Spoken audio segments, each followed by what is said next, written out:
Hey everybody, it has been a while since I made a video, so this is definitely long overdue. This is going to be a video response for an awesome contest that Eric at the Card Closet is doing. And this is a week after Mother's Day almost, but better late than never. I've been doing a lot of sorting, and so my table has just been turned into like sorting piles for a while. So I had to clear them off, and I got to make a video because tonight is the deadline to get in on that. My mom has actually been a big part of my collecting, journey. Growing up as a little kid, obviously, my dad was mostly at work all the time, and so I would be home with my mom after school and stuff like that. And a lot of times, I mean, I don't know. I guess everybody's parental dynamic is different, but my dad was more like just I don't know, the serious guy. It just seemed like whenever you wanted something, I would just go to my mom because if I wanted a drink or something, it would be like, yeah, dad's probably gonna say no, so I'm gonna go to mom because dad's all business and mom's your mom. Mom loves her kids. So and so anyway, I would go with my mom.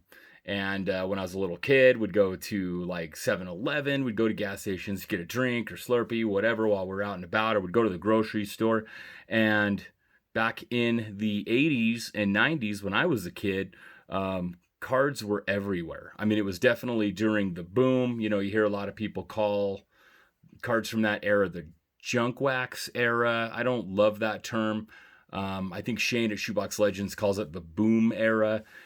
Shane's about my age as well, so kind of that 80s 90s era when cards they were mass produced, but you could find them at gas stations, you could find them at the grocery store. It was not just exclusive to hobby shops and then maybe some retail locations like Walmart, Target, and stuff that we have today. So my mom would buy me packs a lot, and that just kind of fueled my passion for collecting. And so she was a big help to me as a kid, getting me packs and stuff. My friends all collected, and so that just kind of fueled the fire. But she really helped me build up my collection as a little kid. And growing up, I remember the first time I got my first pack of basketball cards. Like, I had always only ever seen baseball cards in the store, and that's all I'd ever collected. And then one day I remember I was sick and I was just kind of home. I didn't feel great. My mom, she had to go run an errand or something, and she came home. And I think I'd asked her, like, hey, can you get me a pack of cards or something so I can have something to do while I'm just kind of laying around not feeling great?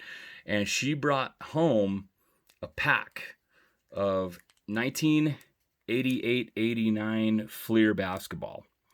And I had never seen basketball cards before, but I loved basketball. I loved playing basketball. I mean, that's just kind of all I did as a kid. I had two hoops, had one over my garage, then I had one on a pole on the side of the driveway. So I mean, I just would sit out there and play all day, every day. And I opened these, and it was just awesome. I was like, holy cow, this is really cool. And I didn't even know at the time, I would have been 7. I didn't even know that we had a team. So my dad, he later looks at this pack and he goes, oh, let's see. Did you get any cards of our guys? And I'm like, our guys? Who are our guys? What, And he explained, well, no, we've got a team, the Utah Jazz. And sure enough, in that pack, I had pulled a Thurl Bailey card. And so he explained, he goes, yeah, this is our team, the Utah Jazz. And I was like, oh my gosh. So, and I just got hooked, and basketball was that was my jam.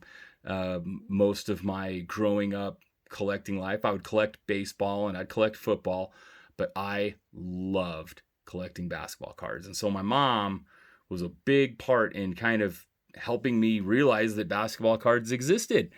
So fast forward some years later, I was in either middle school or high school. We'd gone to a local card shop, and Jordan was playing. He was all the rage, and his rookie card was just, for a kid in high school. I mean, it's even more so now. I mean, it's just insanely expensive now, but it was just an expensive card. I mean, it would have been hundreds of dollars. Oh, excuse me. Sorry, I almost had to sneeze. So anyway, I mean, it would have been a lot of money even then, and especially for when I'm in middle school. It just seems like a card that's out of reach. And in the display case, they had the 1986-87 Jordan sticker rookie. And I saw this in the case, and I was like, "Oh my gosh, that's awesome!" And it was raw; it wasn't graded. I have since, obviously, you'll see the lighthouse little hologram here. This is a new PSA slab. Sorry for the glare. Um, but anyway, they had the Jordan sticker rookie, and I can't remember if I'd gotten like, had a good report card or what. But my mom was like, "Hey, I'll get you that card." I'd done something. I must have had good grades or something. I don't even remember what exactly it was for, but she did get me this card. And I remember there was two of them, but this is the one that I chose. Obviously, at the time, I was not looking at centering. This card, the one I chose, was in like a red screw down. It had like a red back on it, and so it just looked super, super cool with that Bulls jersey and stuff. So obviously, I wasn't looking through the same lens that I look at cards now. I don't even remember. The other one might have been super off center too. I don't know, but obviously, it's not bad left to right, top to bottom. It's not perfect, but I did grade that. It came back a 6. That Scottie Pippen rookie, that is my childhood Scottie Pippen rookie card. Growing up, I was a huge Scottie Pippen fan. I really loved just how he played. I loved that he was just kind of like Jordan's sidekick, but I loved that he was just an awesome two-way player. And what kid from the 90s didn't enjoy watching the Chicago Bulls? Even, they were winning titles. Even though we had the Jazz, I feel like every kid loved the Bulls and Jordan and Pippen and those guys, Horace Grant, in that first iteration of their three-peat. And so anyway, I was super thrilled to get that Jordan rookie sticker. And I felt like for a long, long time, it's probably as close as I'm ever going to get to having his rookie card. And so that card just means a lot. My mom got me that one. My mom got me that Scottie Pippen for Christmas as well. I did grade it a few years ago. It came back a 6, but that's okay. That card means a lot to me just because that card was always on my list of cards I had wanted to get. And I think in middle school, I got that for Christmas. And so somebody could offer me a 10 in exchange for this 6, and I would not trade it just because that is my childhood Scottie Pippen rookie. I love that card. And so anyway, two huge, awesome cards that my mom has got me in my childhood years that I still have and will hopefully have forever. And if you fast forward some years, I grew up and was in college and I had a buddy that I used to go down and do. I got it really into in-person autographing, and I would do mostly minor league baseball.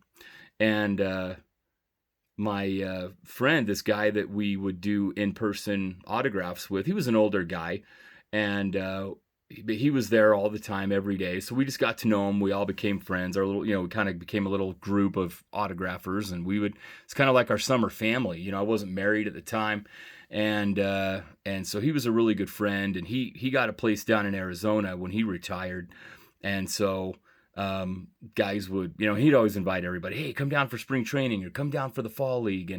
And so I used to go down every fall for a couple of years, and I would just stay at Bill's place. I think I did it 3 years, but then he ended up having some health struggles. He ended up passing away a handful of years ago. And so, and then by then I'd been married and I had my first kid. So I hadn't been to Arizona in a while, but I wanted to go. And I was like, what am I going to do? Bill's gone.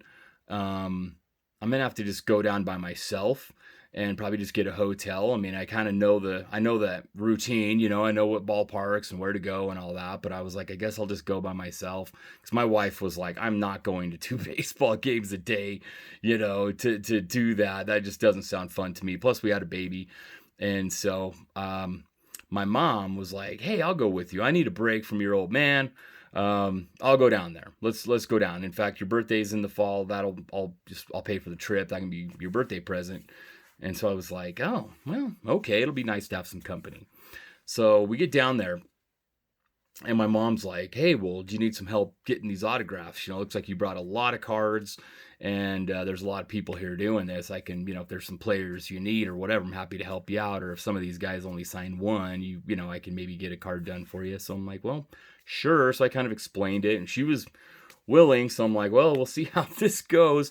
And Francisco Lindor was in the fall league that year. And I remember we were at Surprise, where the Royals and the Rangers play for their, they share that facility. And Lindor came out, and we were all calling for him, and he wouldn't, he just was not coming over. And so we're like, well, crap, maybe he's going to be tough. And he was a big prospect at the time. So my mom's like, hey, I'm going to get him. I'm going to go down there. I'm going to go try to get him. And I'm like, well, good luck. If these guys, and we're grown ups, so a lot of times they'll sign for kids and stuff. So my mom, like, she goes down the base, because he's walking from the outfield over to the dugout. So I didn't want to lose my spot. So she, just goes up ahead. And all of a sudden, these other graphers are like, dude, your mom is awesome. She hollered out to Lindor. She goes, hey, Lindor, you're the bomb. And he laughed. He thought it was awesome. And he came over and he signed for her. And I think she was like the only one, or maybe one of the only ones that got him. And so she got this Topps Heritage Minor League 2012 card signed for me down there in Arizona. I later sent that off, got it authenticated and slabbed up by Beckett. So my mom came through in the autograph game for me. And we've been down there a handful of times since, and she's always like just in the trenches. She's happy to help with the graphing. I haven't done as much graphing in the recent years, but since COVID and stuff. But anyway, awesome memory there as well. And then most recently, a couple years back, we went down there just to see like the Cardinals and the Eagles play. I think that was the year we were there. And we went to AZ Sports Cards, and they had a whole bunch of really awesome vintage cards that they had purchased and sent them off to PSA to get graded. And I saw this Jackie Robinson in the case. It is a 1/5. It does have a little crease kind of in the bottom, coming up like through his signature, kind of just by the R, beginning of the R. But anyway, they had this one, and they had a Sandy Koufax rookie, and the Koufax rookie's expensive. It was a 3. And I just remember like, well, I'm going to tell my mom, like, I'm going to just get that Jackie, I think, because I don't have a playing era Jackie Robinson card, and I would love to have one for what he means to the game. And, but I did tell her, I was like, gosh, I'd love to have that Koufax, but, that's a Grail card, but that's expensive. It's not a cheap card. So we went back, and I was kind of thinking about doing either one. I was like, well, I didn't want to like spend all my money on like the first day of my trip. So a few days later, it was like the last day we were there, we went to the card shop. Jackie was there, so I that's when I bought the Jackie, and the Koufax was gone. And I remember being like, shoot, like part of me was kind of like, maybe I'll throw down, maybe I'll get it. I love that card. It was gone. I didn't see it there. So I was like, shoot. And so, because I'd been looking around, and I told her, like, going in, I said, yeah, I think I'm going to get that Jackie. And then I remember telling her, like, I don't see the Koufax, shoot. And I was looking through a bunch of other cases and boxes and stuff. So that was in like October. So we get home, and then it was like a week or two after Christmas. Like she hit me up at work and was like, hey, you want to go to lunch, And it's like, yeah, sure, So we took a break from work and went over to go to lunch. And she says, hey, I actually forgot to give you this on Christmas last week. And she hands me this box, and I opened it up, and it's the Koufax. It's a 3, and it's it does have the MC qualifier, not to point out the warts on my cards, but I mean, it's, no fuzz, beautiful image, a little bit off center, but it's I love that card. I think it's just a beauty. And I'm like, well, where did you get this? Like, what in the world? And so she explains, she goes, yeah, well, you were saying you were going to get that Jackie. And so when you were looking through some boxes, I thought that might be my only shot. So she goes, I went up to one of the clerks and I said, hey, like, don't let him see this, but I want to grab that Koufax rookie. And so they sort of like discreetly got it out of the case, and she paid for it. And I'm going through other cases and boxes, and you know how it is when you go to a card shop. It's easy to get distracted with all the other cards in there. And then I looked in the case to buy the Jackie, and the Koufax was gone. I had no clue, not a clue in the slightest, that my mom had done that. But she gave me that card, which I know that was not a cheap card. And I mean, I just was absolutely floored. Such a generous gift, and I'm just super grateful for it. So she's just been a huge part of my collecting journey from the time that I was a little kid, even up until now, and just helping me, get some awesome cards, and even helping in the autographing too. So my mom is awesome. I love her so much, and so every Mother's Day, I definitely make sure to get her flowers and a nice card and a good nice gift, and tell her thank you, because she's awesome. And this is just kind of a small example of that awesomeness, but as it pertains to the hobby, my mom has definitely been a big part of my hobby journey as well. So that's what I've got, Eric. Thank you so much. This was a really awesome video idea. I love it. And it's just fun to be able to remember these memories and just kind of piece it together in one video, a few different stories with my mom and my collecting journey that she's been a part of. So thank you for doing this, because this is a really just a treat for me to kind of remember these things, and just to appreciate my mom, and for all that she's done for me. So I sure appreciate it, man. If you guys aren't familiar with Eric and his channel, The Card Closet, give him a sub. His collection is incredible. He is a great friend of mine. Think the world of him. Awesome guy. His videos are must watch for me. So give him a like, give him a sub. You will not regret it. Other than your wallet, because every time I watch his stuff, it always is like, ooh, I want to get that set. Oh, I want to collect that. Look at that shiny card he got, or whatever. So that's the problem with Eric's channel. Just like so many others out there, I get collecting ideas. That's the little minor regret part, is that it lightens my bank account. But in all seriousness, Eric, thank you so much. You're a great guy, man. Great friend. I sure appreciate it. We will see you guys on the next video. Have a great night.